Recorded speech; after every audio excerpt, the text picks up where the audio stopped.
Donald Trump survived an assassination attempt. During a rally, he was shot with an assault rifle but managed to survive. This event has drastically altered the American political scene. Elon Musk openly supported Trump on Twitter, and he's not the only one. With the upcoming elections, campaigning is in high gear. Trump's survival raises many questions. Was it a real assassination attempt or a political stunt? Let's break it down. First, we'll look at what happened, examining maps to understand the details of the incident. Trump's rally took place in Butler, Pennsylvania, and here's what the venue looks like. Trump was standing here, delivering his speech. There was an audience both behind and in front of him. A bullet was fired at Trump from this location, the right side of the stage, about 400 feet away from these rooftops. Who fired the shot at Trump? Was it a terrorist? The FBI has identified the shooter as a 20-year-old man named Thomas Matthew Crooks. They believe he acted alone, with no connections to any terrorist groups. The weapon used in the attack was a semi-automatic AR-style rifle. According to the New York Times, the rally began at 6:05 p.m. and at 6:11 p.m., some audience members spotted the gunman on the rooftop and started shouting, "He has a gun." After some time, shots were fired. At the last minute, Trump tilted his head slightly, causing a bullet to graze his right ear. The shooter fired a total of 5 rounds, injuring 2 rally attendees and killing 1 man. Here's an interesting detail just a few days before the attack. Joe Biden tweeted about the dangers of assault weapons, warning the public. The timing seems very suspicious. Similarly, journalist Tucker Carlson had predicted such an event.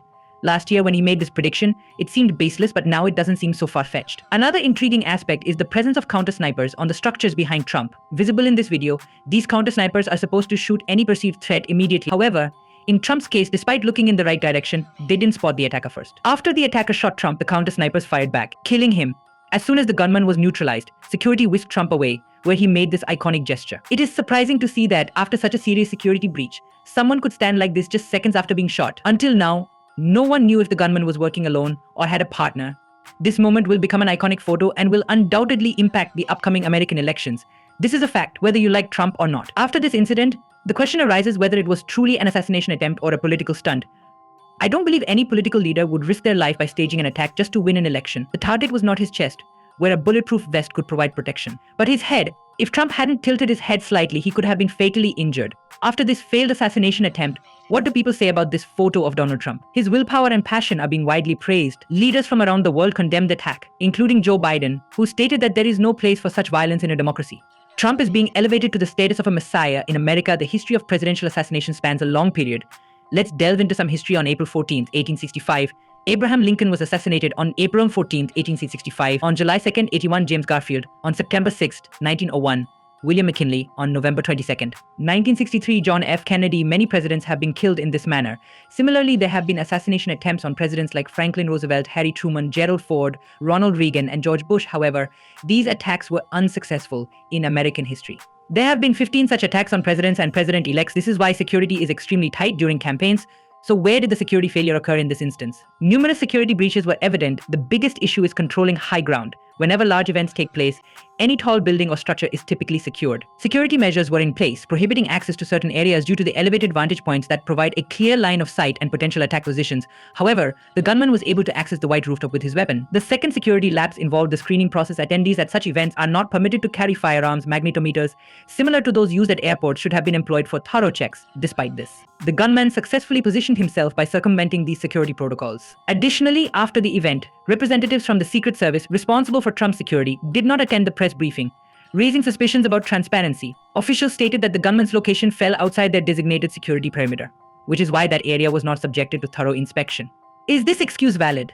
The FBI has initiated an investigation that will examine these issues thoroughly. As part of this investigation, there will be scrutiny to determine if there was any insider involvement. While this may sound like a far-fetched theory, consider this video. Everyone reacts with shock during a shooting. Yet one woman appears unfazed and begins recording, suggesting she may have known what was going to happen. However, a crucial element is missing from this discussion: the shooter's motive. What drove this individual to act? In short, the FBI has stated that the investigation is ongoing, and it is likely that the true motive will remain undisclosed even after the inquiry concludes.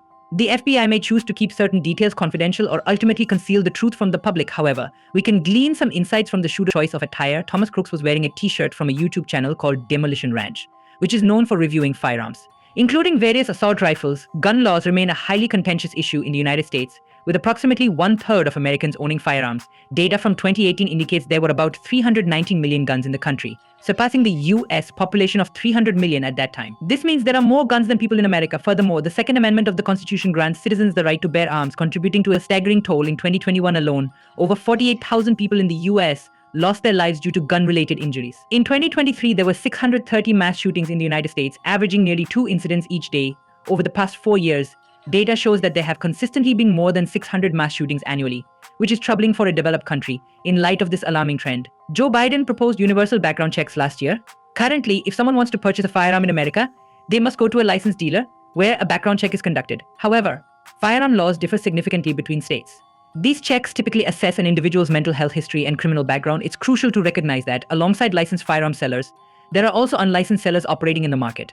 Currently, there are 80,000 licensed firearm sellers in the United States. When purchasing a gun from these dealers, a background check is conducted. However, the director of the ATF has noted that many firearm sellers do not register. Gun violence remains a significant issue in America. When the 20-year-old gunman wore a t-shirt from a YouTube channel focused on firearms during his attack, it seemed he intended to convey a message. What could that message be? Could it be a call for stricter gun laws? Is there a message suggesting that every American supports gun ownership? Currently, there is a lack of clarity on this issue. Donald Trump is a member of the Republican Party.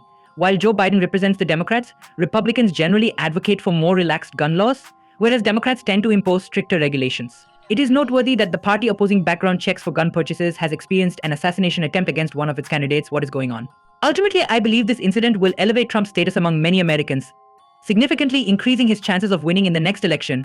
People may now perceive that there are individuals attempting to harm Trump, which could lead them to view him as someone committed to positive change. This situation could create a wave of sympathy, particularly among undecided voters who were unsure of their choice. This situation will undoubtedly influence global politics. Trump has already stated that he will punish those advocating for de-dollarization. Therefore, if he is elected again, any plans being developed by BRICS will likely be significantly affected. Trump is a highly controversial figure, with an aggressive stance on immigration and military conflicts. I hope you enjoyed this video. If you found it valuable, please like, share, and subscribe to stay updated with my latest content. Your support means a lot.